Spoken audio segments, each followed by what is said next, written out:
Halo semuanya, kita akan memulai lagi pelajaran Pancasila dan Kewarganegaraan kelas 11 bab 1 Hak Asasi Manusia sesi terakhir.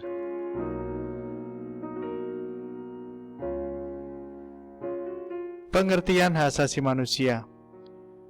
Undang-Undang Nomor 39 Tahun 1999 tentang hak asasi manusia menyebutkan bahwa hak asasi manusia adalah seperangkat hak yang melekat pada hakikat dan keberadaan manusia sebagai makhluk Tuhan yang Maha Esa.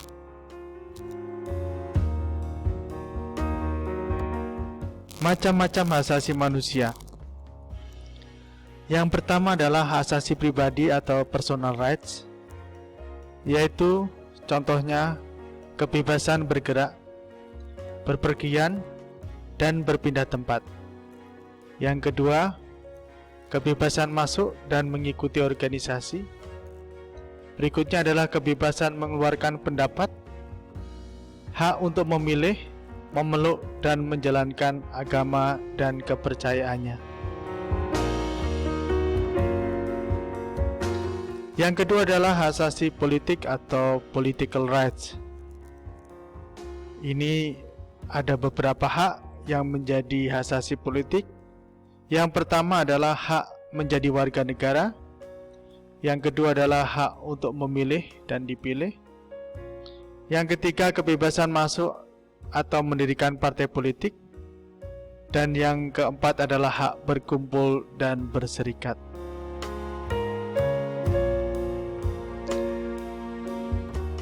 Ada yang namanya hak asasi sosial dan budaya atau social and cultural rights, yaitu hak untuk mendapatkan pendidikan, kesehatan, kesejahteraan, dan perumahan yang layak. Dan berikutnya adalah hak untuk mengembangkan dan berpartisipasi dalam kebudayaan. Dan yang ketiga adalah hak untuk mendapatkan pelindungan terhadap karya cipta.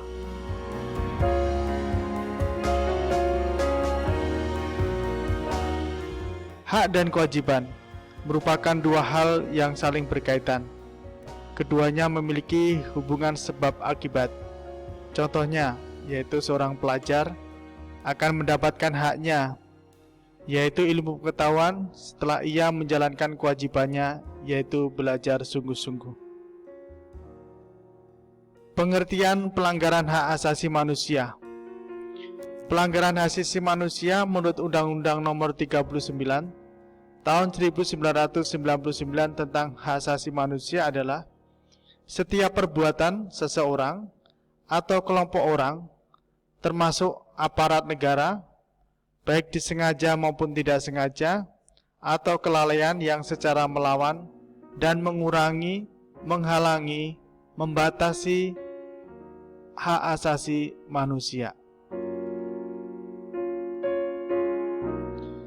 Penyebab adanya pelanggaran hak asasi manusia ada faktor internal dan juga faktor eksternal. Faktor internal yaitu yang berasal dari dalam diri seseorang. Yang pertama adalah tidak seimbangnya pelaksanaan hak asasi dan juga kewajiban asasi. Jadi antara hak dan kewajiban itu tidak seimbang.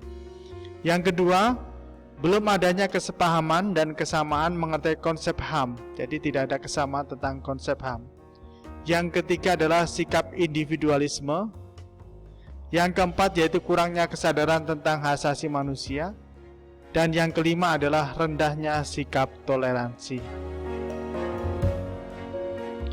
Penyebab pelanggaran hak asasi manusia yang berikutnya adalah faktor internal yang berasal dari luar diri seseorang, yaitu lemahnya dan kurangnya berfungsinya lembaga-lembaga penegakan hukum. Yang kedua adalah penyalahgunaan kekuasaan. Yang ketiga adalah penyalahgunaan kemajuan teknologi. Ini adalah faktor-faktor eksternal yang berasal dari luar diri seseorang, di mana pelanggaran hak asasi manusia itu bisa terjadi. Kasus pelanggaran hak asasi di Indonesia. Berikut ini adalah yang terjadi di Indonesia, kasus pelanggaran HAM. Pertama adalah peristiwa Tanjung Priok 1984.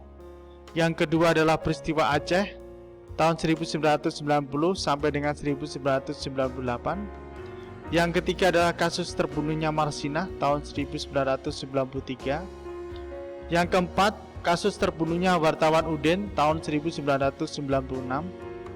Yang kelima adalah tragedi Trisakti dan Semanggi tahun 1998. Dan yang keenam adalah peristiwa Timur Timur pasca jajak pendapat pada tahun 1999.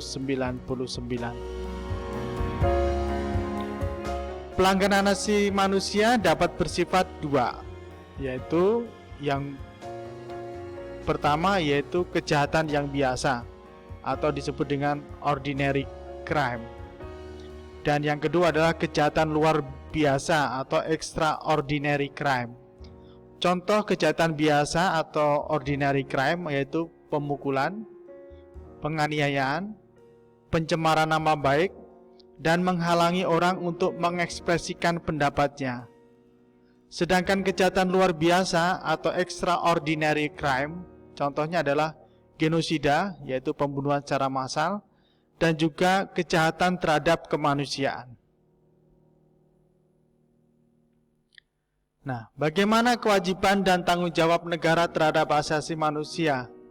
Antara lain, 1. Kewajiban untuk menghormati asasi manusia. Yang kedua, kewajiban untuk melindungi hak asasi manusia. Yang ketiga, kewajiban untuk memenuhi hak asasi manusia. Dan yang keempat adalah kewajiban untuk memajukan, mengembangkan, dan meningkatkan hak asasi manusia. Upaya hukum penanganan pelanggaran HAM.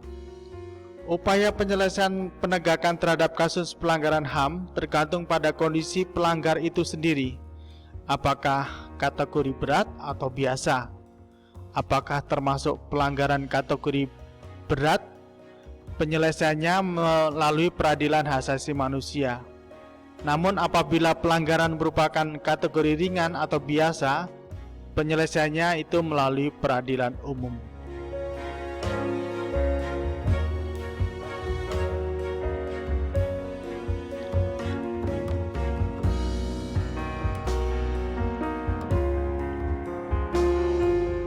Berikutnya adalah upaya penanganan pelanggaran hak asasi manusia. Kita mempunyai undang-undang, yaitu Undang-Undang Nomor 39 Tahun 1999 tentang Hak Asasi Manusia, dan Undang-Undang Nomor 26 Tahun 2000 tentang Pengadilan Hak Asasi Manusia, diharapkan dapat membantu penegakan dan pelindungan hak asasi manusia di Indonesia. Prinsip-prinsip upaya penegakan dan pelindungan HAM. Ada beberapa prinsip. Yang pertama adalah prinsip transparansi, yaitu terbuka. Jadi pembahasan naskah rencana undang-undang itu harus terbuka. Yang kedua adalah prinsip supremasi hukum, yaitu kepastian dan persamaan kedudukan di depan hukum. Ketiga adalah prinsip profesionalisme. Dalam pembentukan hukum diikutsertakan dan peranan pakar-pakar hukum dan non-hukum yang relevan harus diutamakan. Dan bagaimana proses penyelesaian kasus pelanggaran berat HAM? Yaitu dengan pertama, mengadakan penyelidikan, penyidikan, dan penangkapan. Yang kedua adalah penyidikan yang dilakukan oleh Jaksa Agung. Yang ketiga adalah penuntutan. Dan yang terakhir adalah pemeriksaan pengadilan. Demikian bab 1 sesi terakhir pelajaran PPKN kelas 11. Terima kasih.